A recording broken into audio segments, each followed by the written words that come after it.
तो ये मान सकते हो कि हमेशा जो भी हम न्यूमेरिकल सॉल्व करेंगे, किसी हाइट से प्रोजेक्ट किया, किसी हाइट से ड्रॉप किया, पार्टिकल उधर प्रोजेक्ट हुआ, तो उसमें जो एक मेन इक्वेशन ग्रेविटेशन में हमेशा यूज होगा, that is conservation of mechanical energy. अगर लिखना है तो कष्ट करके ये पूरा लिखोगे, from conservation of mechanical energy. ये नहीं लिख लेना है कम, तो मार्क्स जो है वो हो जाएगा गो। तो ये किसी भी हाइट के लिए वैलिड है? किसी भी, हाँ हाँ, और क्या। हाइट कहाँ से आया इसमें? इसमें तो कोई हाइट है नहीं, अभी तो हम जनरल ऐसे लिख रहे हैं, समझ रहे हो? यहाँ पे यस हाइट का सर। कंसिडरेशन है ही कहाँ, अभी तक हाइट की तो कोई बात ही नहीं हुई। तो initial kinetic energy plus potential energy, initial final kinetic energy plus potential energy. अब वही चीज अप्लाई कर देना है, अप्लाई कर दो। किसी हाइट तक जाके वो रुकेगा तो हम उसकी एनर्जी ग्राउंड पे और वहां पे लिख लेते हैं।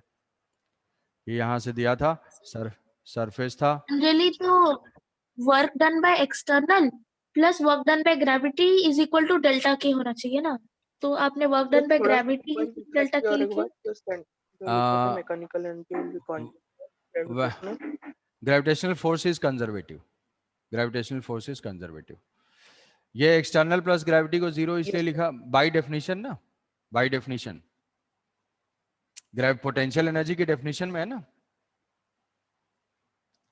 पोटेंशियल एनर्जी का डेफिनेशन यही बताया ना, W external is equal to delta U, और विदाउट एक्सलेशन है तो external plus gravity is equal to zero, so external is equal to minus W G, तो W G is equal to minus delta U. ये तो हमारा लेकिन वो delta के क्यों आया? कहाँ वो पे, तो जीरो लेंगे ना। नहीं नहीं, अब ये तो ये अलग चीज है। अब मैं ये इस सिस्टम के लिए बोल रहा हूं, यहाँ पे कि यहाँ पे अगर पार्टिकल जा रहा है ऊपर, अच्छा उसकी सर, उस वेलोसिटी। पर्टिकुलर क्वेश्चन के लिए। हाँ, पर्टिकुलर क्वेश्चन के लिए मैं यहाँ पे बोल रहा हूँ इसमें, कि इसमें अगर मैं वर्क एनर्जी थ्योरम अप्लाई करूंगा in this problem, then what is the equation, work done by gravity is equal to change in kinetic energy. Gravity को लिख दिया delta U minus delta U plus delta K zero, ठीक है। तो mechanical energy होगी conserve, mechanical energy होगी conserve, तो mechanical energy हम यहाँ से कंजर्व करा देते हैं। किसी हाइट तक जाएगा, यहाँ पे वेलोसिटी जीरो हो जाएगी। What is initial kinetic energy? Initial kinetic energy half M V square, half M V not square. What is initial potential energy? Surface पे है। What is initial potential energy? वही, क्या वही, minus G capital M E, earth भी लिख लो यहाँ पे, M E and R E, M G M one M two divided by R. Surface पे है, minus G M one M two by R. Final kinetic energy, जब particle maximum height पे होगा तो क्या हो जाएगी, ये चीज जीरो हो जाएगी। तो ये चीज हो गई zero, kinetic energy zero, and potential energy वो हो जाएगा minus G M one M two by R E plus H, ठीक है। एच मुझे फाइंड करना है इसमें, एच फाइंड करना है, तो एच फाइंड करने के लिए कुछ इक्वेशन, एम तो कुछ कैंसिल कर सकते हैं,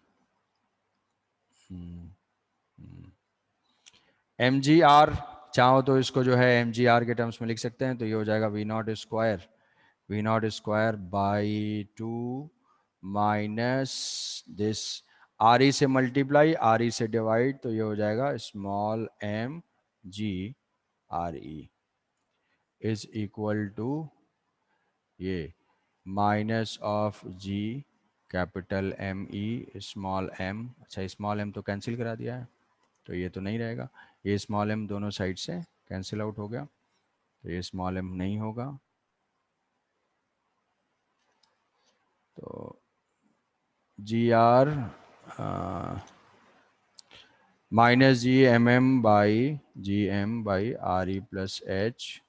तो अगर यहाँ से हम एच फाइंड करते हैं, क्या होगा equation, G R E minus V not square by two is equal to G M E by R E plus H.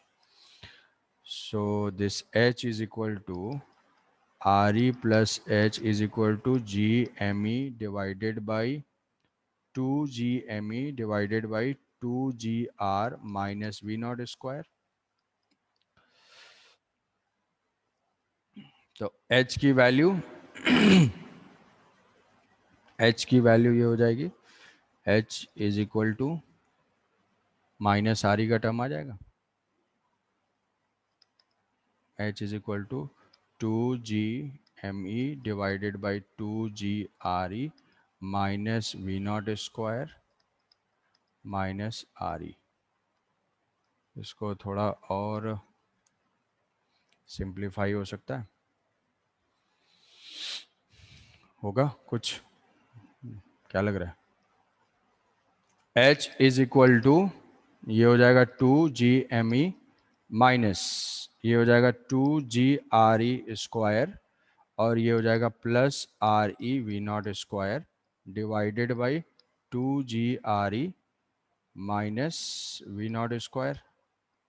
अब इस टर्म को देखो थोड़ा, इस टर्म को, इसमें RE स्क्वायर से डिवाइड और मल्टीप्लाई करूंगा तो क्या ये दोनों टर्म सेम है? यहाँ पे इसमें RE स्क्वायर से मल्टीप्लाई करूंगा, यहाँ पे RE से डिवाइड कर दो RE स्क्वायर से और यहाँ RE स्क्वायर से मल्टीप्लाई कर दो।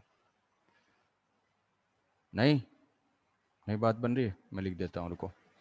GM by RE square is equal to GRE square, ये है GM by RE square is equal to small g, तो GM is equal to yes sir. G small RE square. यहाँ पे put कर देंगे, ये कैंसिल आउट हो जाएगा, कैंसिल आउट हो जाएगा। तो H जो है H is equal to V not square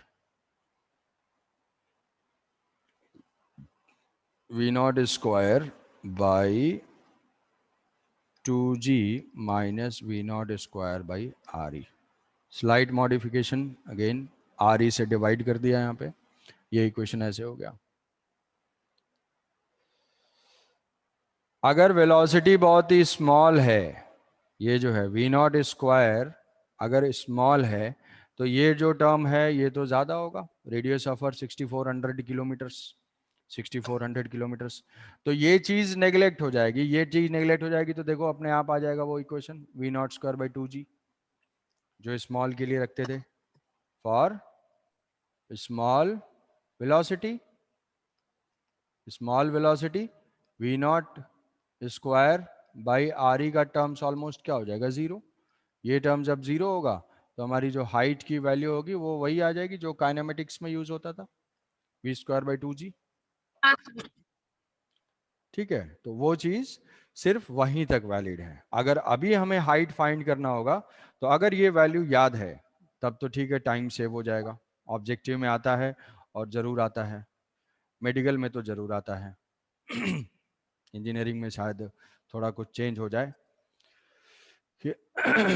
but अब इंजीनियरिंग में होगा तो कुछ चेंज होगा भाई कि वेलो स्पीड ये है तो हाफ हाइट पे क्या है क्या नहीं है, बट तो एक चीज़ है कि हमने इसको कंजर्वेशन ऑफ एनर्जी से अप्लाई कर लिया।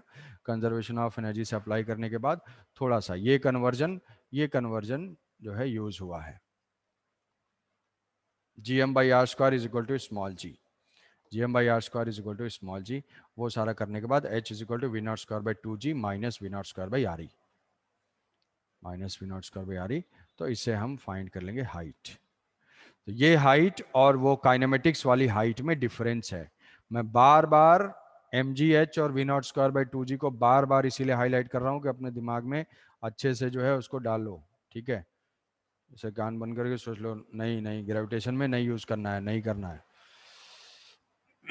आएगा अप्लाई करके खुश हो जाओगे, ऑप्शन में भी मौजूद रहेगा, कहोगे सर आप ही तो बताए थे, इसीलिए मैं रिकॉर्ड भी कर रहा हूँ, इसको सबूत के तौर पे मैं रखा रहूंगा ठीक है, समझ गए? क्यों, कोई डाउट है पूछो, बोलो। इसमें conservation of mechanical energy apply हुआ है, सरफेस पे एनर्जी, हाइट पे एनर्जी, बाकी उसके बाद अप्रोक्स मैनिपुलेशन है, मैनिपुलेशन तुम जैसे कर लो।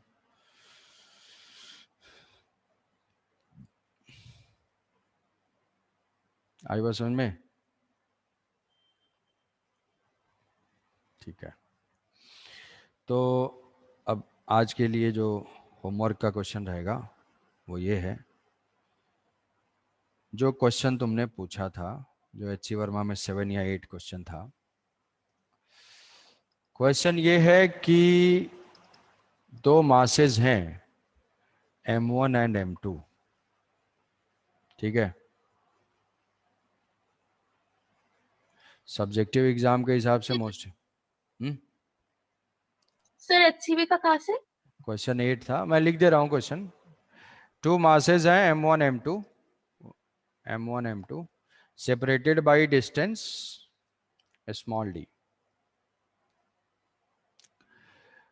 So find the speed of each particle. These two particles are left on a smooth surface. ये दोनों smooth surface पे रिलीज कर दिए गए. These masses will move due to their gravitational force of attraction. ये इसको अट्रैक्ट कर रहा होगा, ये इसको अट्रैक्ट कर रहा होगा, दोनों मूव करेंगे. तो हमें फाइंड करना है कि find velocity of each mass. Find the velocity of each mass if when they are at d/2. Initial separation is d. Release किया, दोनों अट्रैक्ट होकर एक दूसरे की तरफ आ रहे हैं. तो जिस मोमेंट पे इनका सेपरेशन हाफ होता है, मान लिया कि ये v1 से मूव कर रहा है और ये दूसरा जो है v2 से मूव कर रहा है, तो ये बताना है. और हम ऐसे बोल सकते हैं फाइंड v1 एंड v2. समझे? Find v1 v2.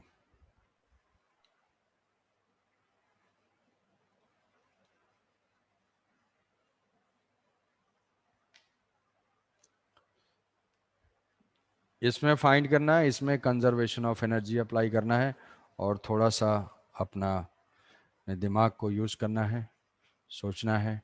इक्वेशन कम पड़ेगा तो हम क्या इक्वेशन यूज कर सकते हैं? कर पाओगे? कंजर्वेशन ऑफ एनर्जी करना है इसको. Yes sir. अटेम्प्ट करना है इसको. Yes sir. अटेम्प्ट करना. तो ये हुआ मैक्सिमम हाइट हुआ, पोटेंशियल एनर्जी हुई, पॉइंट मासेस के सिस्टम की पोटेंशियल एनर्जी, फिर हमने उससे अर्थ में कैसे फाइंड करना है वो ये हुआ. तो ये सारा चीज़ आज कवर हुआ, potential energy and concept related.